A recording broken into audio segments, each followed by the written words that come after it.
મારી હકીકત વિશે વાત કરવાની છે ને મારી હકીકતની ખરી હકીકત એવી છે કે આ માત્ર એક આત્મકથા નથી, આ એક સમાજ કથા છે. વ્યક્તિના ચહેરાને ઓથે મળતું સમષ્ટિનું ચિત્ર છે. એટલે કે આ માત્ર એક વ્યક્તિનો આલેખ નથી, પણ એ મહત્વપૂર્ણ એવો સામાજિક દસ્તાવેજ પણ છે. ત્રીજી વાત, આ માત્ર એક કથા નથી પણ ગદ્ય કથનનો ઉઘાડ છે. અને ચોથી વાત કે અહીંયા આપણે જાણીએ છીએ નર્મદને જે રીતે જે સમયમાં એવું માત્ર અહીંયા સુધારાનો જ પવન છે એવું નથી, પણ અહીંયા સમન્વયની પાકી થઈ ગયેલી એવી એક સમજ પણ છે. એટલે મારી વાતને ફરીથી દોહરાવું કે મારી હકીકતને આપણે માત્ર નર્મદની નહીં પણ નર્મદના સમયની અને નર્મદના સમાજની કથા તરીકે જોવાની છે.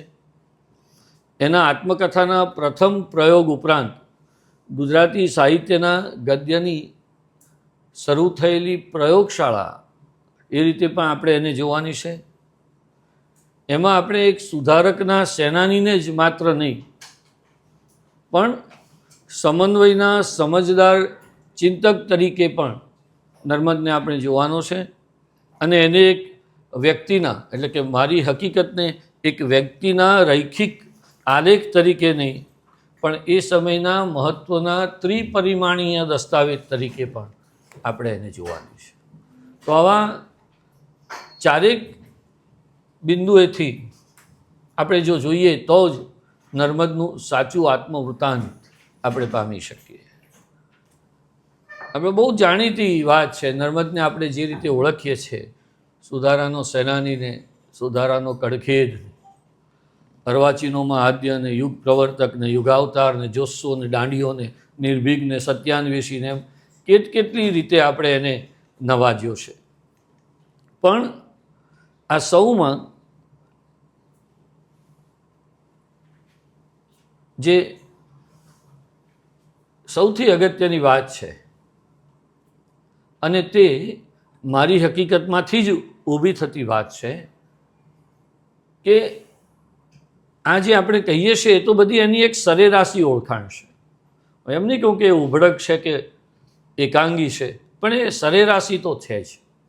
એ એક લઘુત્તમ સામાન્ય અવયવ જેવી ઓળખાણ છે. કેમ એવું કહીએ છીએ આપણે?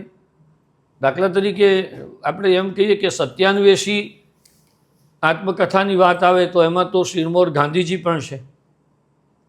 નિર્ભીક અને નીડર આત્મકથનની વાત આવે તો એમાં તો ઇન્દુલાલ યાજ્ઞિક પણ છે. પોતાની આત્મકથા પોતાના આત્મવૃત્તાંતને કારણે પરિવારજનોને, સમાજને આ બધા ઉપર આહબ તૂટી પડશે એમ કરીને એને મૂકી રાખવાના લક્ષણ તરીકે જો આપણે મારી હકીકતને જોઈએ તો એમાં મણિલાલ નવુભાઈ દ્વિવેદી પણ છે. નર્મદે કહું કે આમાં તો છૂટક નોંધો છે, ડાયરી, પત્રો આ વગેરેથી બનતી આત્મકથાને નર્મદ એક ખરડો કહે છે. તો ગોવર્ધનરામ પણ પોતાના છૂટાછવાયા વિચારોને સ્ક્રેપ કહીને બુકમાં મૂકે છે. એટલે આ બધાની વચ્ચે રહીને, આ બધાની સાથે રહીને આપણે મારી હકીકતને કેવી રીતે જોઈ. એણે એમ લખ્યું હતું, હું તો એ જ કામ કરીશ જે મને જ્યારે પદો બનાવવાનો આનંદ થાય ત્યારે હું તો એ જ કામ કરીશ ને શેર જુવાર તો મળી રહેશે. એટલે 1858ના નવેમ્બરની 23મી તારીખે જ્યારે એ નોકરી મૂકીને આવ્યો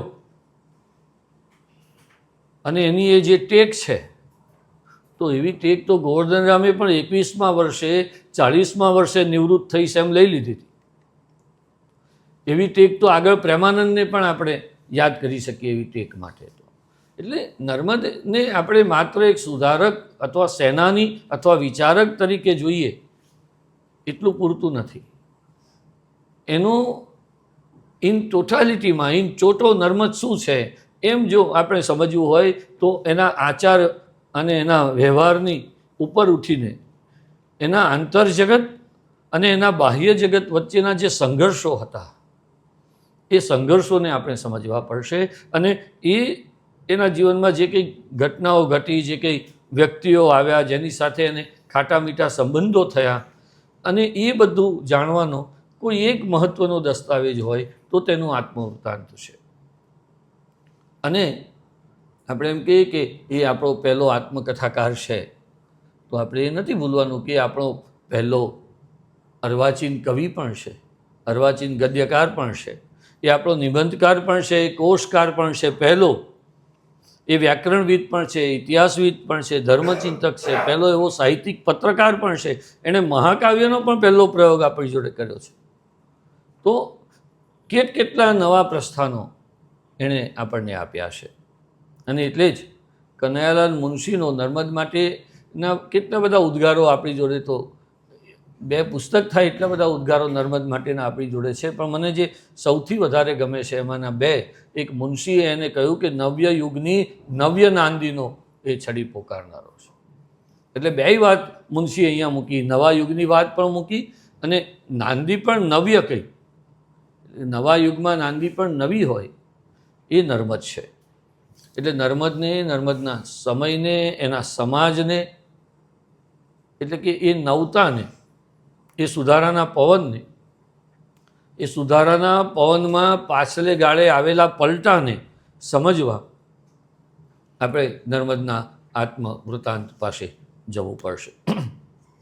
અને એ માટેની ઉત્તમ સીડી, એનું પહેલું પગથિયું મારી આત્મકથા છે, મારી હકીકત છે.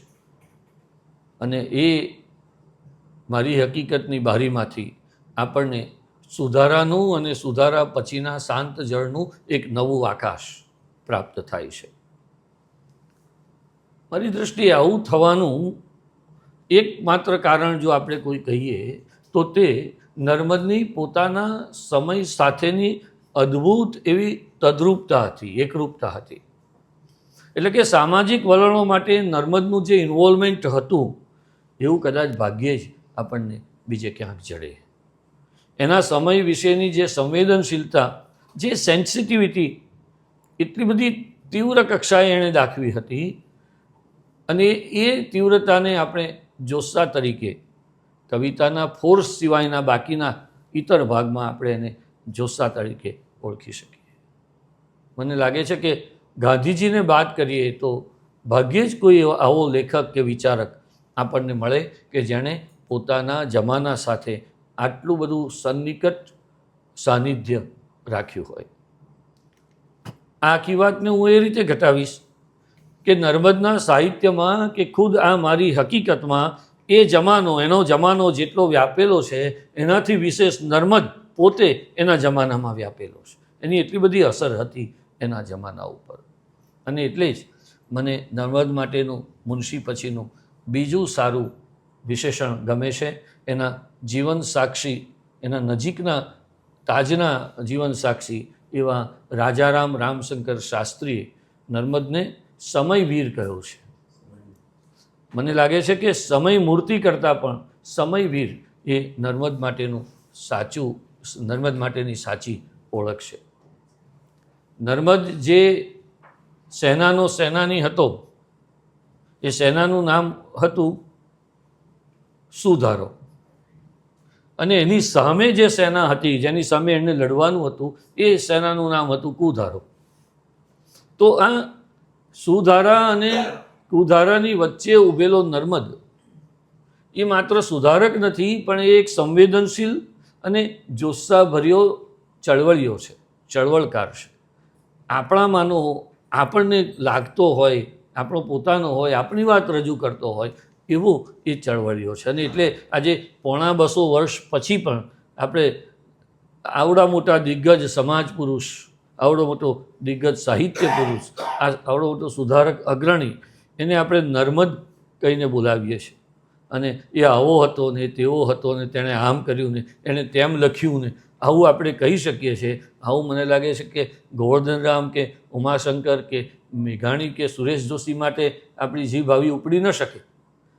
જે રીતે નરસિંહને, મીરા અને અખા માટે ઉપડે છે આપણી જીભ, એવું તાદાત્મ્યતા આપણે નર્મદ સાથે સાધી શકીએ છીએ. એનું કારણ એની આ ઇન્વોલ્વમેન્ટ એની ભાઈબંધી એ આપણને આપણો ભાઈબંધ હોય, આપણામાંનો એક હોય. મારે જે બોલવું છે એ બોલે છે, હું જે વિચારું છું એ વિચારે છે.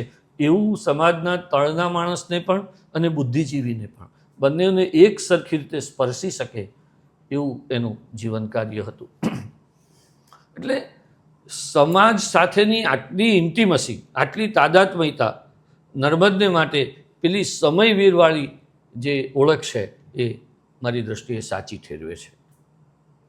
સત્યના પ્રયોગોના અડધા દાયકા પહેલાં, 50-60 વર્ષ પહેલાં આ સત્યએ પોતાના આરાધક તરીકે નર્મદને પસંદ કર્યા હતા. અને આ દૃષ્ટિએ હું એમ કહીશ કે સત્યએ નર્મદમાં ક્યાં નિવાસ કર્યો હતો તેનું પહેલું સરનામું છે મારી હકીકત. કોઈ પૂછે કે નર્મદમાં સત્ય ક્યાં, સત્યાન્વેષી નર્મદ, એવું આપણે દાંડિયામાં તો ઠેર ઠેર જોઈએ છે, પણ સૌથી વધારે સત્યની નજીક એ ગયો હોય તો આ મારી નોંધોની હકીકતમાં છે. સત્યનું બીજું બયાન જ મારી હકીકત છે એમ પણ મને કહેવાનું મન થાય છે. સત્ય એ જેમ ગાંધીજીના સત્યના પ્રયોગોમાં એમ મારી હકીકતમાં પણ બંનેના લેખકો પાસેથી નાયક પદ છીનવી લીધું છે. અહીં આગળ સત્ય પોતે નાયક બન્યો છે. તો એક વ્યક્તિની વ્યક્તિતાને, એક વ્યક્તિની પર્સનાલિટીને નહીં, પર્સોનાને હડસેલી દઈને પોતાના સમયનું સૌથી મજબૂત અને આવશ્યક પાસું મૂકી આપવું, એ કામ જો ગાંધીજીમાં બહુ ઉચ્ચ સ્થાને હોય તો આપણે યાદ રાખવું ઘટે કે એ ઉચ્ચ સ્થાનના સમર્થ પુરોગામી નર્મદ હતા. આ મારા મુદ્દાનું વિદ્યાર્થીઓ તમને જો અનુસંધાન ના બેઠું હોય તો સાદીને સરળ રીતે મારે એટલું જ કહેવું છે કે નર્મદની મારી હકીકત એ ગાંધીજીના સત્યના પ્રયોગોની એકદમ સમર્થ પુરોગામી એવી રચના છે. એનું દેહ જીવન માત્ર 54 વર્ષનું, 1833 થી 1886. એમાં એને 17 વર્ષની ઉંમરે તો સુરતની કોલેજની મિત્ર મંડળી આગળ મંડળી મળવાથી થતા લાભ 1850માં પહેલીવાર એણે પોતાની વાત મૂકી, મૌલિક વાત મૂકી. બીજા જ વર્ષે 1851માં સુરતની સ્વદેશ હિતેચ્છુ મંડળી આગળ એણે ફરીથી આ નિબંધ વાંચ્યો, પૂરેપૂરો ફૂલ લેન્થ. તો 1850 થી 1886 મૃત્યુ પર્યંત એ કલમને ખોળે માથું રાખે છે.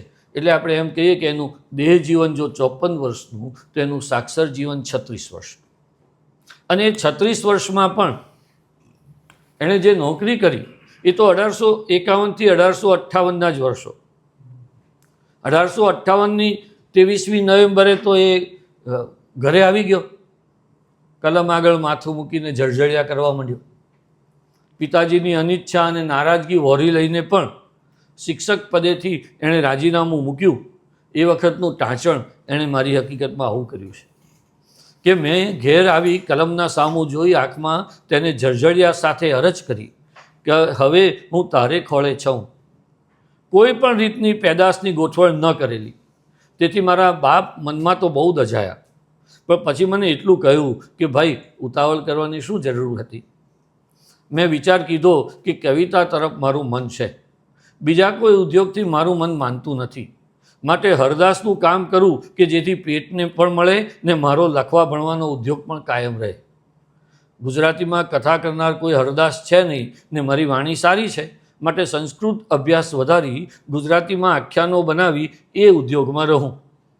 એમ નક્કી કર્યા પછી મેં 2-3 હિન્દુ શેઠિયાઓ પાસે દ્રવ્યની માંગણી કરી કે નિરાતે થોડોક સંસ્કૃત અભ્યાસ કરી અને મારું કામ ચલાવો.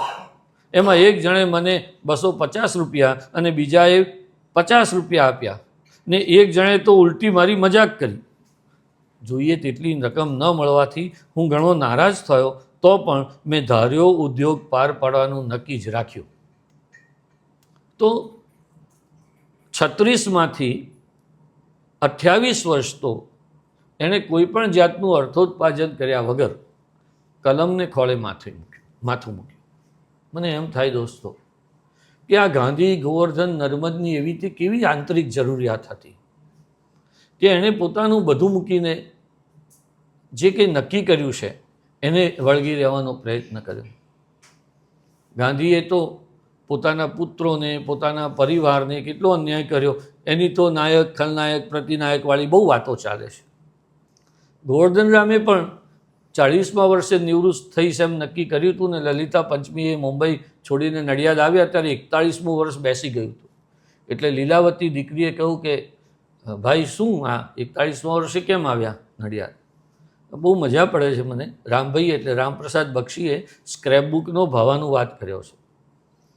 અને નાગરો કઈ ભાષામાં બોલે પેલા સામાવાળાને 3 વાર સાંભળવું પડે એવો અનુવાદ કર્યો છે. અને લખ્યું એવું ગોવર્ધન રામે, એટલે કે રામભાઈએ એનો ભાવાનુવાદમાં લખ્યું કે મારે તો 40મા વર્ષે આવવું હતું, પણ આ કાયદામાં એટલે કે વકીલાતમાં મારા જે સહાયક છે એના સહાયક હતા દિવાન બહાદુર કૃષ્ણલાલ મોહનલાલ ઝવેરી, એના આસિસ્ટન્ટ હતા. એટલે ગોવર્ધન રામ લખે છે કે મારા જે સહાયક છે એ મારી જોડેથી કોર્ટની બ્રીફો સમજવામાં ઘણા ધીરજવાળા, એટલે મને 1 વર્ષ મોડું થયું. તો નર્મદે પણ જે નક્કી કર્યું એ ક્ષણે જ આખી વાત મૂકી દીધી. તો 1851થી 58ની નોકરી અને બાકીના 28 વર્ષ સાહિત્ય, સમાજ અને વૈચારિક ચળવળોમાં આહુતિ. તો નર્મદના જીવનની આ રૈખિક વિગતોની વાત આપણે આ મારી હકીકતને સહારે સમજીએ. મેં કહ્યું એમ કે નર્મદનું જન્મ વર્ષ 1833, મારી હકીકતનું જન્મ વર્ષ 1866. એટલે એમાં એના જીવનનો પહેલાં 33 વર્ષનો આલેખ છે.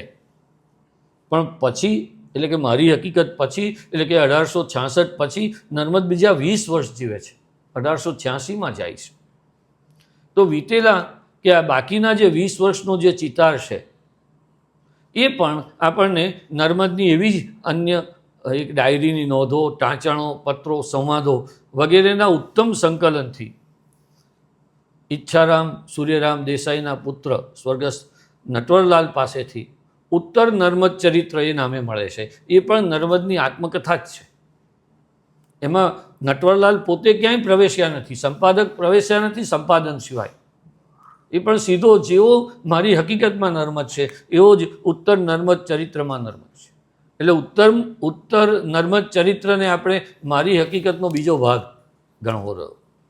અને તેના ગયા પછીના એટલે 1986માં એ ગયો, એ પછી 50મે વર્ષે એની જન્મ શતાબ્દીના 6 વર્ષ પછી 1833માં જન્મ્યા હતા નર્મદ. એટલે 1933માં એની જન્મ શતાબ્દી આવે અને ઉજવાઈ હતી રંગે ચંગે મુંબઈમાં અને સુરતમાં પણ. એના એક કુટુંબીનું નામ તે જ્યોતિન્દ્ર દવે, એના સીધા કુટુંબીનું નામ જ્યોતિન્દ્ર દવે, અને એના જે સંપાદન કર્યો શતાબ્દી ગ્રંથનો એ જ્યોતિન્દ્ર દવે અને અંબાલાલ બુલાખીરામ જાનીએ કર્યો. બહુ સરસ કર્યું. તો એ શતાબ્દી વર્ષના 6 વર્ષ પછી 1939માં આપણને આ ઉત્તર નર્મદ ચરિત્ર એટલે કે મારી હકીકત ભાગ 2 મળે છે. આપણે નર્મદના શ્રદ્ધેય આત્મકથનને જાણવું હોય ને તો મારી હકીકતે અટકાશે નહીં. આપણે તરત જ એનો આ 1939માં બહાર પડેલો બીજો ભાગ ઉત્તર નર્મદ ચરિત્ર એને પણ ધ્યાને રાખવો પડશે. એમાં નટવરલાલ ઈચ્છારામ દેસાઈએ શું કર્યું તો કે 1866થી જ્યાં અટક્યા હતા મારી હકીકતમાં એ ડાયરીએ નર્મદે ત્યાં પૂરું કર્યું હતું. એ 1866થી 1869 સુધીની કવિએ લખેલી ડાયરીની નોંધો એમાં છે. કેમ આવું છે એની વાત પણ આપણે પછી કરીએ. 1865થી 1870 દરમિયાન કવિએ લખેલા અનેક મહત્ત્વના પત્રો એમાં છે. 1870માં નર્મદનો એક બહુ મહત્ત્વનો લાંબો લેખ મારી કવિતા વિશેના મારા વિચારો એ નામનો લેખ પણ એમાં છે. 1869માં એણે પ્રથમ પત્નીની હયાતી છતાં જે પુનર્લગ્ન કર્યું ડાહી ગૌરી સાથે, જે પુનર્લગ્ન કર્યું નર્મદા ગૌરી સાથે, એ પહેલાં એણે પ્રથમ પત્ની ડાહી ગૌરી સાથે એક લાંબો સંવાદ કર્યો હતો. તમને જાણીને નવાઈ લાગશે કે એ સંવાદમાં ડાહી ગૌરી પણ નર્મદ હતા અને નર્મદ પણ નર્મદ હતા. કાલ્પનિક સંવાદ આખો લખી અને પછી ડાહી ગૌરીને આપ્યો અને પૂછ્યું કે આના સિવાય બીજું કંઈ કહેવાનું છે? તો કે ના, બધું આવી. આ બધું સંકલન કરીને નર્મદના પાછળના 20 વર્ષનો ચિતાર આપણને આ બીજા ભાગમાં મળે છે. નર્મદના સંપૂર્ણ આત્મકથનને જાણવા માટે મારી દ્રષ્ટિએ હજી બીજા 2 વાના પણ આપણે જોવા જોઈએ. મારી હકીકત અને ઉત્તર નર્મદ ચરિત્ર ઉપરાંતના બીજા 2 મહત્વના સોર્સ આપણે જોવા જોઈએ. અને એમાંનું પહેલું છે તે નર્મદના ગયા પછી 2 વર્ષ પછી નવલરામ પંડ્યાએ લખેલું કવિજીવન. કેમ આ મહત્વનું છે? તો કે નવલરામ પંડ્યાએ એના પહેલાં જ પાને શું નોંધ આપી છે? વાંચો. એમ કહે છે કે આ જીવન નિરૂપણ, આ એટલે કવિજીવન, નર્મદનું જીવન, આ જીવન નિરૂપણ ગ્રંથકાર તરીકેનું જ છે. એટલે સર્જક નર્મદને મેં અહીંયા મૂલ્યો છે, ગ્રંથકાર તરીકેનું જ છે.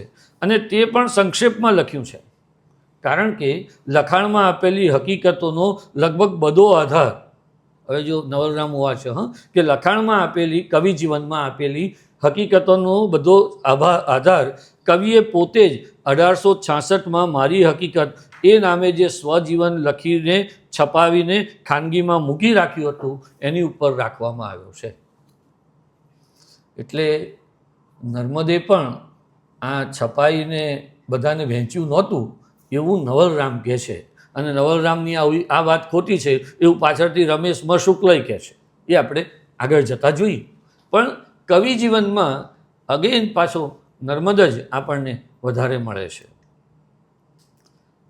એટલે કે મારી હકીકત ભલે 1866માં લખાઈ, પણ એ આપણને પૂરેપૂરી એટલે ફૂલ લેન્થ મળી છે છેક 1933માં, જ્યારે એની જન્મ શતાબ્દી ઉજવાઈ ત્યારે ગુજરાતી પ્રેસે એનું સંપૂર્ણ પુનર્વાચન એ પ્રસિદ્ધ કર્યું હતું. પણ આપણે યાદ રાખીએ કે મારી હકીકત મળે છે તે પહેલાં એને આધારે નવલરામ આપણને કવિ જીવન આપે છે. અને એ એના જીવનનો જાહેર અને પૂરેપૂરો સંપૂર્ણ દસ્તાવેજ છે. એ 1888માં મળે છે. હવે આજે કવિજીવન, મારી હકીકત અને ઉત્તર નર્મદ ચરિત્ર એ સિવાય એના નજીકના પેલા સાક્ષી રાજારામ રામશંકર શાસ્ત્રી, એણે આ સમયવીર કવિ નર્મદના સ્મરણો એ નામનો એક નિબંધ આપ્યો, માત્ર 152 પાનનો. અને એમાં એણે સમજીએ આપણે કે એમાં એણે નર્મદને કેવી રીતે સમયવીર કહેવો, એના એક પછી એક તાર્કિક, એમ લાગે કે આ લોજિકનો, આ તર્કશાસ્ત્રનો માણસ છે, એવી સરસ રીતે આપ્યા છે. તો દોસ્તો, આપણે જોકું ખાઈ લઈએ પહેલાં સમજી લઈએ કે આ 4 ભૂમિકાઓ, મારી હકીકત, ઉત્તર નર્મદ ચરિત્ર, કવિજીવન અને સમયવીર કવિ નર્મદના સ્મરણો, આ ચારેયની ભૂમિકા, આ ચારેય પૂર્વ ભૂમિકા જો એક કરીશું તો જ આપણે નર્મદના સાચા આત્મકથનને જાણી શકીશું. આવું હું પહેલાં તમને જણાવવા માગું છું.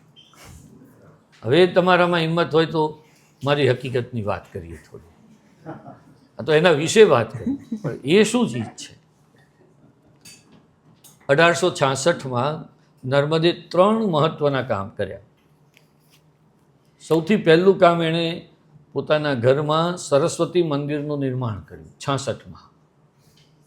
બીજું કામ એણે એમ કર્યું કે 11 વર્ષથી લખતો આવેલો એ પોતાની બધી કવિતાઓને એણે નર્મ કવિતા નામે સંકલિત કરી 66માં જ. અને પોતાના 33 વર્ષના જીવનનો આલેખ આપતી મારી હકીકતની નોંધો પણ એણે 66માં તૈયાર કરી, એટલે કે સંકલિત કરી. 1865માં એણે નર્મ ગદ્ય પુસ્તક એક આપ્યું, અને 1 વર્ષ પહેલાં.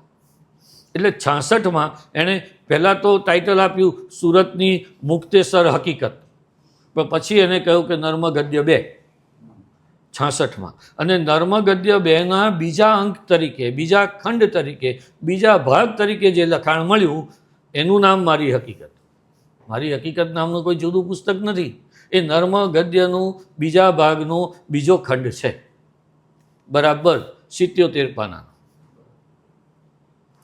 નટવરલાલ ઈચ્છારામ દેસાઈએ જ્યારે 1933માં એની આખી સંપૂર્ણ આવૃત્તિ પહેલીવાર બહાર પાડી ત્યારે નટવરલાલ એમ લખે છે, જે આગળ નવલરામ પણ લખી ગયા હતા, કે નર્મગદ્ય પુસ્તકના બીજા અંક તરીકેના આત્મચરિત્ર મારી હકીકતની અમુક 2-5 નકલો જ માત્ર છપાવી રાખેલી. તેની પ્રતો પ્રજામાં વેચાણ માટે મૂકેલી નહીં, પણ પોતાના મરણ બાદ એમાં આવતી સર્વ વ્યક્તિઓ અસ્તિત્વમાં ન હોય ત્યારે પ્રગટ કરવાની વિનંતી કરી પોતાના અમુક વિશ્વાસપાત્ર સ્નેહી સંબંધીઓને તે નકલો આપી મૂકેલી. આ નટવરલાલે લખ્યું. આગળ નવલરામે પણ કવિ જીવનની પ્રસ્તાવ પહેલી પાદટીપમાં લખેલું. હવે રમેશમાં શુક્લ શું શોધી લાયા? સુરત MTB કોલેજને ઈચ્છારામ સુરેરામ દેસાઈના વંશજોએ અંદર ઝઘડીને ગુજરાતી પ્રેસને ઊંચું કર્યું. રમેશ શુક્લના શબ્દો છે કે પ્રેસને ઊંચું કર્યું સુરતી ભાષામાં. એટલે એની બધી પ્રતો એ બધી MTB કોલેજને ભેટમાં આપી. ચુનીલાલ ગાંધી વિદ્યાભવનના અભ્યાસી કે જેણે કલાપીનો લાંબો અભ્યાસ કરી જૂનાગઢમાં અને પછી એ સુરત આવ્યા હતા, એ અભ્યાસીએ પછી આ પ્રતો ખંખોળવા માંડી રમેશભાઈએ. અને પછી એ વિગત આપે છે. શું વિગત આપે છે? કે મારી હકીકતના પ્રકાશનના 4-6 મહિના પછી, એટલે કે 66માં જ નર્મદે નર્મ કવિતાનો પહેલો ભાગ પ્રસિદ્ધ કર્યો, બીજો ભાગ પ્રસિદ્ધ કર્યો નર્મ કવિતાનો.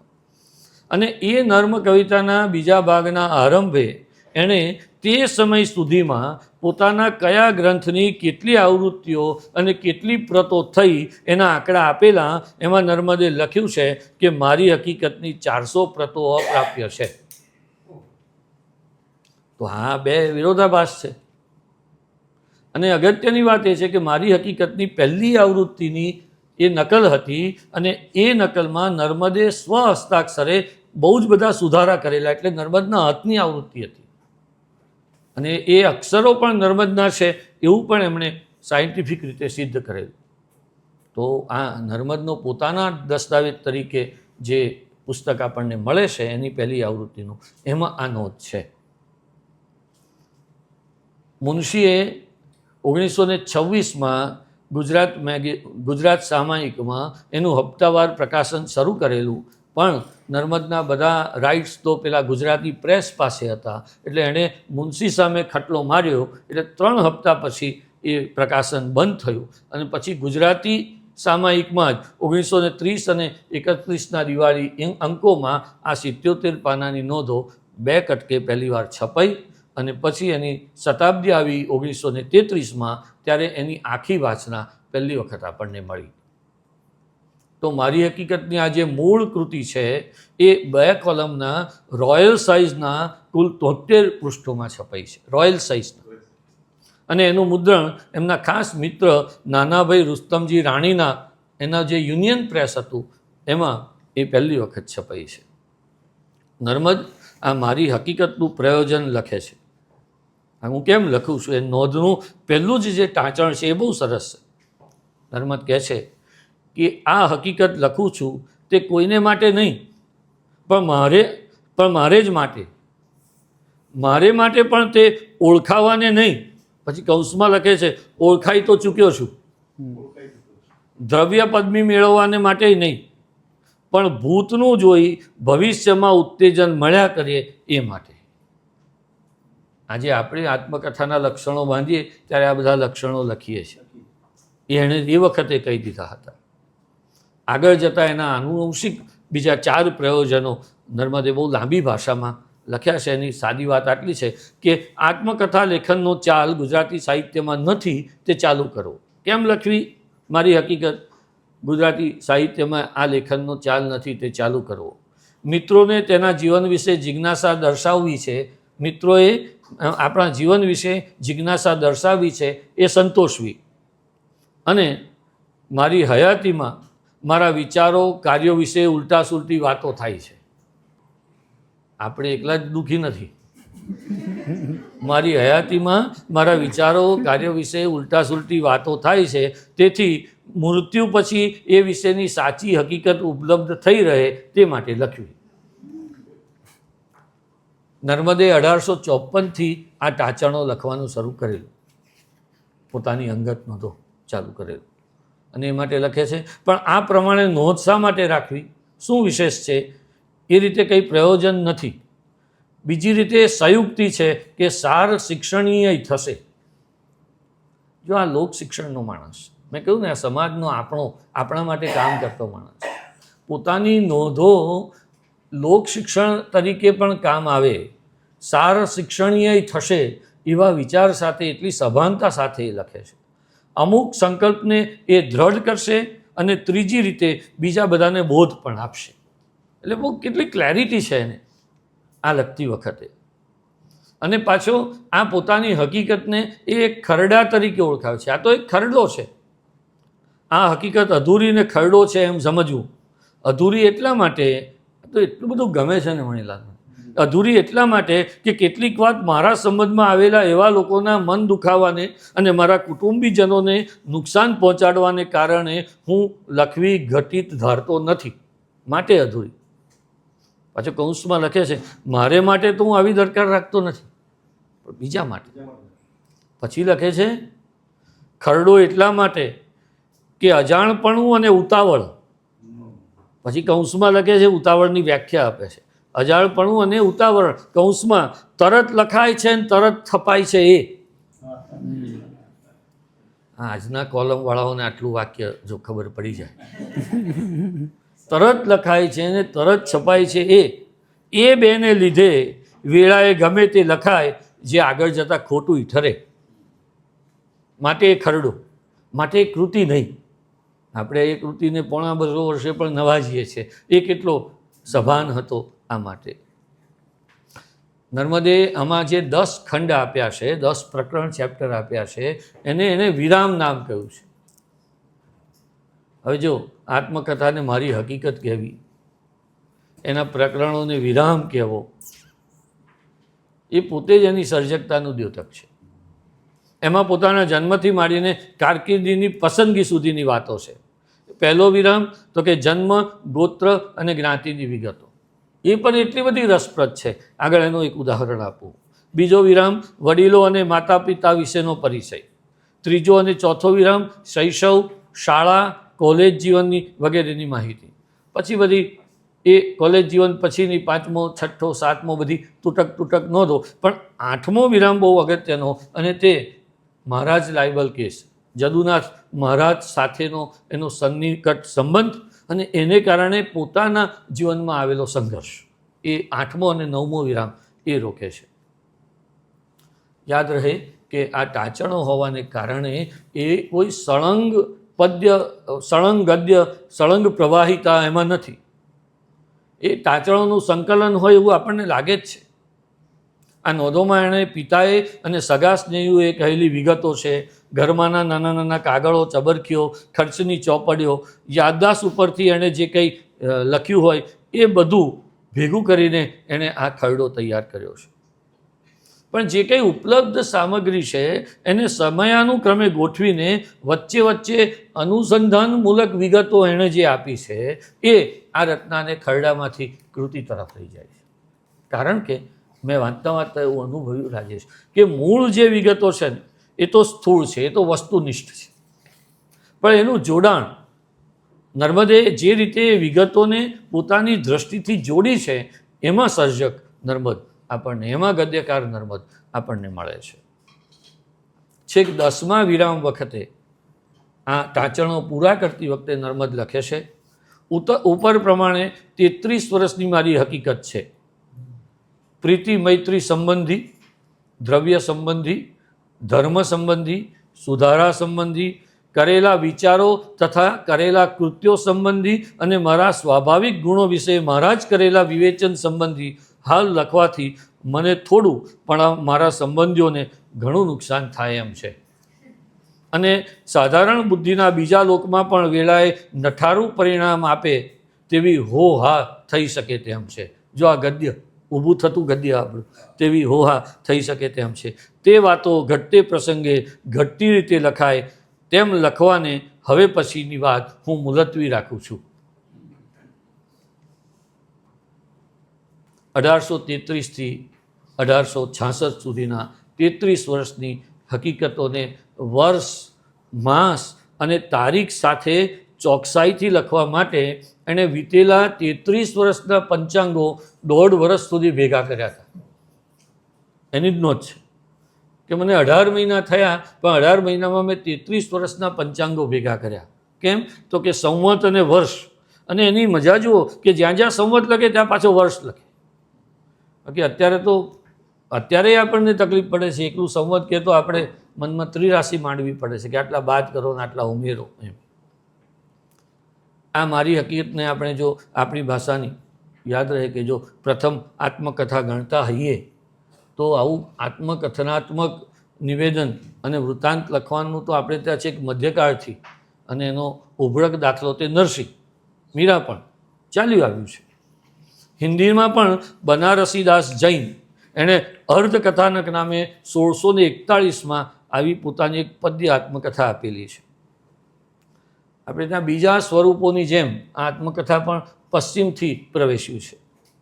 અને પહેલી વખત આ બાયોગ્રાફી સંજ્ઞા જ્હોન ડ્રાયડન, જેની કવિતા આપણે જાણીતી છે, એણે આપણને આપ્યું છે. અને સ્ટુઅર્ટ મિલે 1873માં ઓટોબાયોગ્રાફી જે પહેલી આપી એને આપણે અંગ્રેજીની પહેલી આત્મકથા ગણીએ છીએ. તો શું ભારતીય કે શું પશ્ચિમી, આ બંનેનો નર્મદને પૂરેપૂરો અભ્યાસ છે એ એના ટાંચણો ઉપરથી આપણને જોવા મળે છે. કારણ કે એણે ઘણી વખત નરસિંહ અને મીરાને ટાંક્યા છે અને સ્ટુઅર્ટને ટાંક્યા છે. એટલે આત્મકથન લખવું એને આમ મજા પડી ગઈ અથવા તો પોતે એક ડાયરી લખે છે એ રીતે નહીં, પૂરી સભાનતાથી એણે આ કામ કર્યું છે. આ કૃતિમાં આત્મગૌરવ, પોતાના સમયનો મિજાજ અને આંતર વિવેક, આ 3 વસ્તુ એ એના સમય પહેલાં મળતી આત્મકથાઓ કરતાં જુદી છે. પેલી આત્મકથાઓમાં આ નથી, ઇવન નરસિંહમાં પણ નથી. એણે આત્મકથા માટે કેવો આદર્શ સ્વીકાર્યો હતો? એણે કહ્યું આ હકીકતમાં જે લખવાનું ઘટતું નહીં જ વિચારું તે હું નહીં જ લખું, પણ જે લખીશ તે મારી જાણ પ્રમાણે સાચું જ લખીશ. પછી તે મારું સારું હો કે નરસું લોકોને પસંદ પડો કે ન પડો. એના પિતાના સંપર્કમાં આવેલા, કુટુંબના સંપર્કમાં આવેલા અનેક માણસોને નુકસાન ન પહોંચે એણે પૂરેપૂરી તકેદારી રાખી છે. મને એમ થાય કે આવી તકેદારી ઇન્દુલાલ યાજ્ઞિક અને મણિલાલ નમુભાઈએ રાખી હોત તો એણે પૂરેપૂરી રાખી છે. છતાં પોતાનું આત્મકથન એણે બહુ સરસ રીતે કહ્યું છે. એણે જે લખવા ઈચ્છ્યું એ જ લખ્યું, અને જે નથી ઈચ્છ્યું તે ન જ લખ્યું ને એ કહ્યું કે હું આ નહીં લખું, અને એટલે એણે ખરડો કહ્યું. તો મને એમ થાય કે આ ખરડામાંથી આપણે જ્યારે પસાર થઈએ છીએ ત્યારે એનું જે સુધારાવાદી અથવા નવા વિચારવાદી જે એનું ચરિત્ર મળે છે એનો આપણને ચોક્કસ ગર્વ થાય. એણે પહેલા વિરામમાં જ પોતાના જન્મ, ગોત્ર અને જ્ઞાતિની ખૂબ ઊંડાણપૂર્વક ચર્ચા કરી છે. અને એ સમયે પણ અને આજે પણ, તો હું જ કહી શકું એવી વાત છે, આજે પણ નાગરોમાં જે બદીઓ છે, પેટા જ્ઞાતિ વચ્ચેના જે પ્રશ્નો છે એ શિયા અને સુન્ની જેવા જ છે, એ કડવા અને લેઉવા જેવા જ છે. ત્યાં એ નાગર નથી હોતા. અને નાગર ભિક્ષુક દક્ષિણ તરફ ભિક્ષુક કહેતા, મધ્યમાં નાગર બ્રાહ્મણ કહેતા, અને નાગર ગ્રહસ્થ, આવા 2 તળ પાડ્યા કે નાગર ભિક્ષુક છે તે માગનારો છે, અને નાગર ગ્રહસ્થ આપનારો હોય ત્યાં સુધી સારું, પણ એ પોતાને મંગાવનારો ગણે છે. એના મને બહુ વાંધા છે એમ લખે છે. પોતાના સમાજની બદીઓને પણ એ બહુ સરસ રીતે ખોલી આપે છે. આ આખા ટાંચણોમાંથી પસાર થઈએ ને તો એમાંથી એક જ સ્થાયી ભાવ એ કોમન મળે, એ ગુરુત્તમ સાધારણ અવયવો છે એનો, અને એ છે વિદ્યાપ્રીતિ અને વિદ્યારત રહેવું. તે પ્રાથમિક શિક્ષણથી માધ્યમિક શિક્ષણ તરફ જતાં જ આપણને અચરજ પમાડે એટલું નર્મદે વાંચ્યું છે.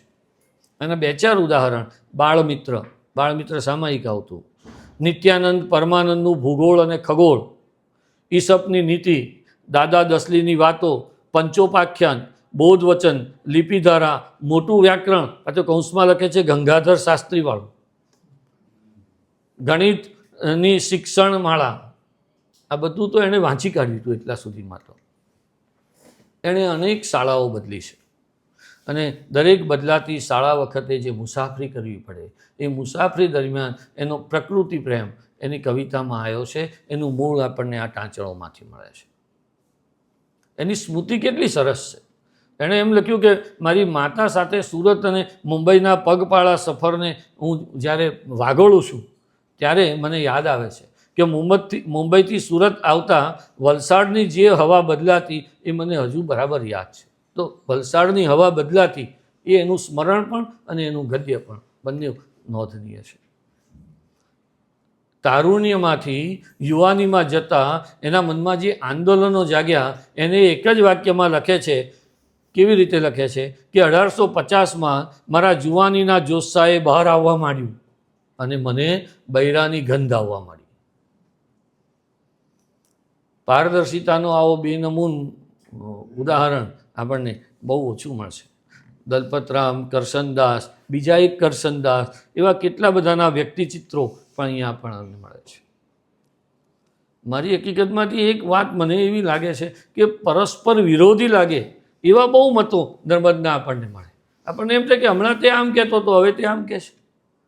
અને એવા નિવેદનો પોતે આમ કે હું બહુ જોસ્સાવાળો, ઉત્સાહવાળો, અને એવું લખે છે કે નાનપણમાં પોતે કેવો બીકણ હતો, વહેમી અને ભાવિક હતો. જદુનાથ સાથેના વિવાદની વાત એ બહુ તટસ્થતાથી કરી શકે છે, પણ પોતાની પત્ની સાથે એટલી તટસ્થતા દાખવી શકતો નથી એવું એ લખે છે.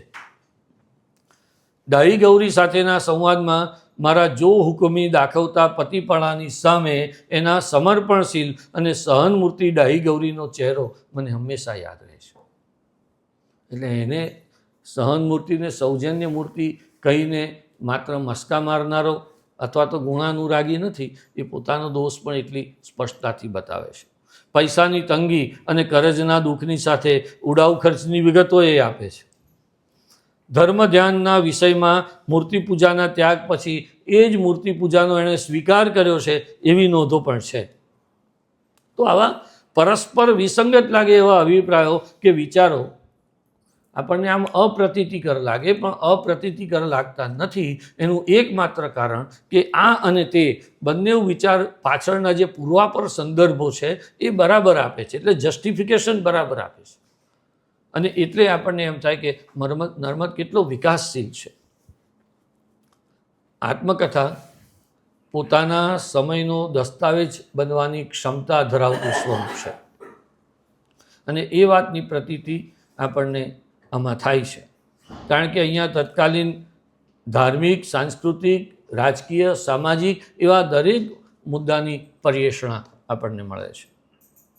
સ્વશિક્ષણ અને સમાજ શિક્ષણ આ બંનેઓ કેટલા મહત્ત્વના છે એના માટે એણે 3 લાંબા ટાંચણો ખર્ચ્યા છે. આ નોંધો કોઈને કોઈ સ્વરૂપે આત્મકથામાં સંકલિત રૂપે અથવા તો અન્યથા પ્રકાશિત કરવાનો મારો આશય છે એમ એણે લખ્યું છે. અને પરિણામે નર્મદ અહીં એક કેળવણીકાર તરીકે પણ ઉપસે છે.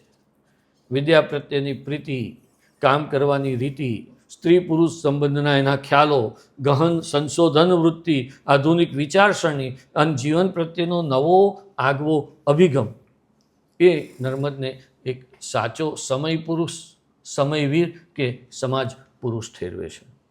એના પોતાના શિક્ષકો ઉપરાંત કેવા ચરિત્રો મળે? મેં આગળ કહ્યું એમ કે દલપતરામ, નભુલાલ, હીરાચંદ કાનજી, કરશનદાસ મૂળજી, કરશનદાસ માધવદાસ, દયાનંદ સરસ્વતી, મેડમ બ્લેઝવેસ્કી એવા અંગ્રેજી અધિકારીઓ પણ. મહારાજ લાયબલ કેસની પણ બહુ જ ડિટેલમાં એણે અહીંયા ચર્ચા કરી છે, અને પુનર્લગ્ન માટેના પણ પોતાના વિચારો એણે સ્પષ્ટ રીતે આપ્યા છે. તો યાદ રહે કે મારી હકીકતમાં નર્મદનું માનસ અને નર્મદનું વ્યક્તિત્વ આપણને જે મળે છે મારી દૃષ્ટિએ એ અવાંતર પ્રાપ્તિ છે. એ બીજા ક્રમની પ્રાપ્તિ છે. પહેલા ક્રમમાં તો આપણને એ 150 વર્ષ પહેલાંનો સમાજ, સંસ્કૃતિ અને આપણો ધર્મ અભિગમ શું હતો એ એમાંથી મળે છે. આ કૃતિ આમ આપણને મજા કરાવે ને એવું એક મને જો સૌથી ગમતું પાસું મળ્યું હોય તો એની ભાષા અને એનું ગદ્ય. આપણને એમ થાય કે એ સમયે એ કેવા લહેકા કરતો નર્મદ, અને કેવી વાક છટાઓ સંસ્કૃત અને અંગ્રેજીથી ઉફરી અને છતાં એનાથી પ્રભાવિત એવી કેવી નર્મ ભાષા એ વાપરતો. નથી હું પંડિત, એક બે ઉદાહરણ છે. નથી હું પંડિત, નથી હું જોગતો, નથી હું ધર્મગુરુ, નથી હું શ્રીમંત, હું તો તમારો છું. પછી બીજું વાક્ય, પછી જરા પાન બાન ખાઈ હા હો કરી લુગડા બુગડા પહેરી સવારે 10 વાગે નિહાળે જતો. આ શબ્દ તો મને એટલો ગમે. વિદ્યાના ઝાડના ફળનો સ્વાદ મેં ચાખ્યો છે, એનો ગળકો હજી રહી ગયો છે. ગળકો શબ્દ એ આપે છે. છોકરાઓને ઊંઘ ઉડે એવું એક ઉદાહરણ. એ વેળા તે બાઈની સુરતની કુદરત ઉપર હું મોહિત હતો. એ વેળા તે બાઈની સુરતની કુદરત ઉપર હું મોહિત હતો.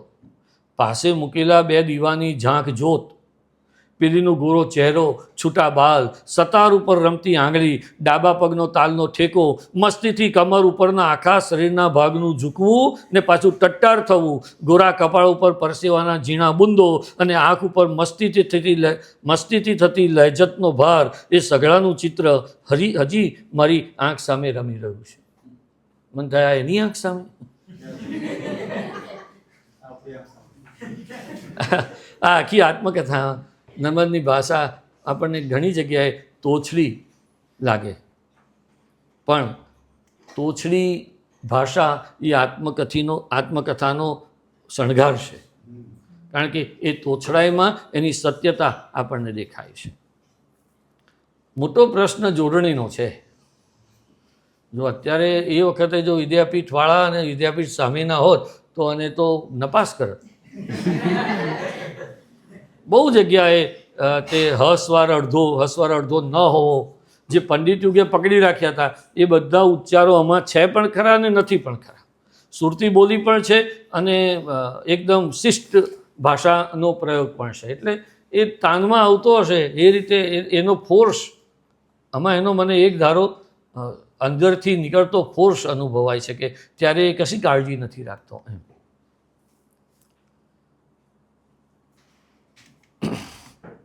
શું લખે છે? એટલે તમે જો કોને ટાર્ગેટ કરે છે, હું તો નાગર ને, મારે કોઈ ફાર્બસ સાહેબ નથી કે રાજાના મરણ નિમિત્તે ખર્ચવાને કાઢેલા દ્રવ્યમાં વર્ષાસન કરી આપે. એને પ્રશ્ન તો હતા જ દલપતરામ સાહેબ.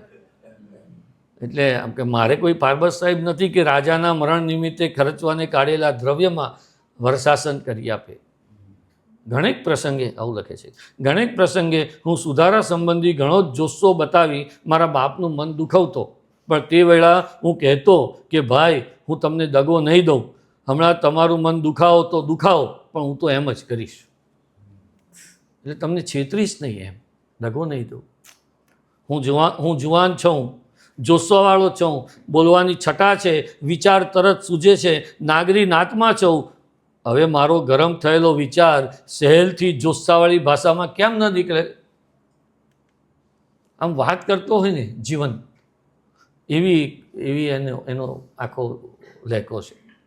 તમારા મનમાં મારે વિશે સ્વર્ગ જેટલો ઊંચો કે પાતાળ જેટલો નીચો વિચાર હો, તમે મારા કટ્ટા વેરી હો કે સાચા સ્નેહી હો, તો પણ હું તમારા શહેરમાંનું એક કેરેક્ટર છું. કેરેક્ટર એમ લખ્યું છે. પછી ગમે તેવો એ જ વિચાર, હવે જુઓ, એ જ વિચાર તમને મારું અભિમાન રાખવાને બસ છે.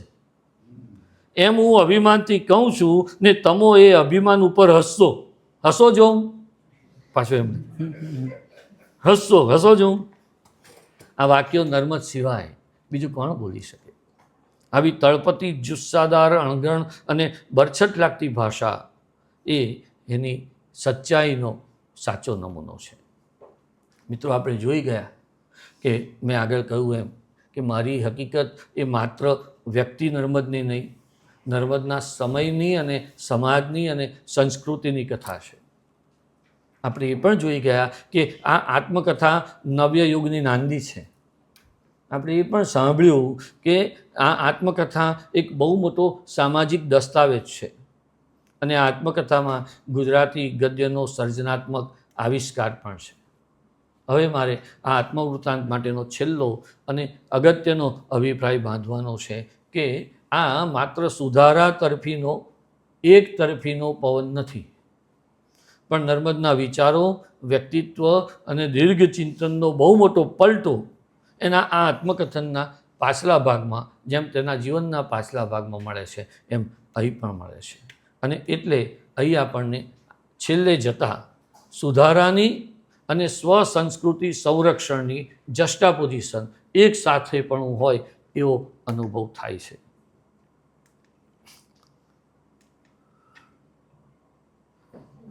ઓગણીસો 1867માં દારૂ પીવામાં કોઈ બાદ નથી એવું લખેલું હોય. આજે આપણે સાંભળવા ટેવાયેલા નથી અને બહુ બધા એના શ્રીમંત મિત્રો એનાથી રિસાઈ ગયા હતા. 1859માં એણે કુટુંબની સ્ત્રીઓને કાંચળી પહેરીને નાતમાં જમવા મોકલવાનો રિવાજ એણે એકલાના ઘરથી શરૂ કર્યો, કંચુકી પહેરી.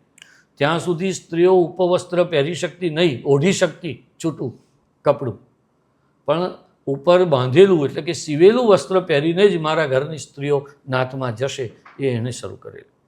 મહિપતરામને 1861માં ઇંગ્લેન્ડના પ્રવાસ પછી નાત બહાર મૂક્યા, નડિયાદમાં નાત ભરાઈ અને મહિપતરામ બહુ દુઃખી થઈને અમદાવાદથી સુરત આવ્યા.